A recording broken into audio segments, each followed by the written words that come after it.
context here we're looking at is weapon retention. We believe in really an interactive overlaying approach. Footwork and controlling what we call distance and proximity.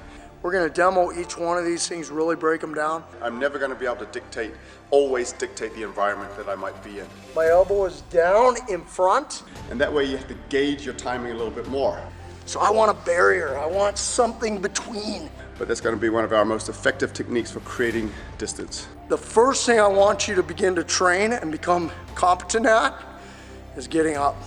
I should be verbalizing my intentions, so I need you to get back. And the reason we do it in a principle fundamental way is so that you're actually learning the mechanics of why something would work or not work, which is far more important than me teaching you a move. Keeping my balance and keeping my structure. He beat me, I lost, maybe I got stunned. I kind of flash, wake up, and I'm here. And all I'm trying to do with that is just disrupt him somehow. Also, there's a difference between trying to do a tactic and trying to build a skill set. Even if Jared goes for a stomp and I see it and I move, now he off balances me, now he's out of that clinch range. He separates and he starts getting his weapon system away. I didn't even tell him I was going to do that. It works. Is another technique that allows you to create distance from a potential threat. Make sure when you go back and you're reviewing, just notice the arm that he's anchored, keeps it anchored throughout the whole process. I'm going to step into it a little bit and put my body weight behind it, okay? So I might have barriers. Dan gets grips. I got to get rid of his grips. Okay, so I'm using that same footwork to get the angle I'm trying to achieve. But that's the anchor series with 3 different options. Doing it in the air like this is one thing, you have to actually hit something. But that principle-based approach to weapon retention applies whether I'm with a gun belt on the ground or whether I'm not. Okay, so we're still trying to protect our weapon from getting grabbed, right? But now this person has gotten a little bit closer and they're at the point where they're actually reaching for your weapon.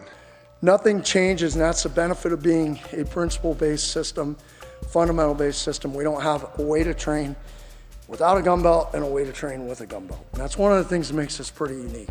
Disengaging may or may not be an option. We're going to talk about when it's not an option later. If for some reason I had to engage that threat with a firearm in hand. My barriers for the lower body are stuck between his legs. I can't have that. So I've got to fight to get an upper body barrier, and I've got to move. 1, 2, 3, and now I'm here. I can continue creating distance while I've got my weapon. If distance is my goal, move in the direction of your hips, even if I have a weapon in my hand. My legs are stronger than his arms. I get rid of that because I'm not trying to submit him. I'm not doing jiu-jitsu. So if you misjudged and made a mistake, you can still make it work. This is critical, guys, if I'm a grappling guy. If he goes to my shoulder, I'm gonna turn. The move is cool, but how and why does it work? When does it not work? What do I do if it doesn't work?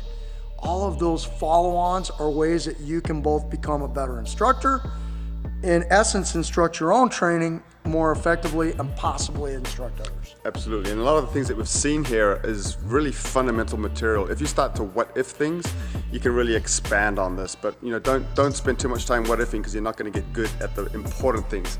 If you can't wrestle, if you don't have good footwork, if you don't have good ability to hit people and create distance when it's needed, those are fundamental skills. So don't worry too much about the what ifs until you get your fundamental skill set down, and then start exploring, okay, so what if this happens, and look at the realistic, most common what ifs when you do that, and that way your training time and value is going to expand.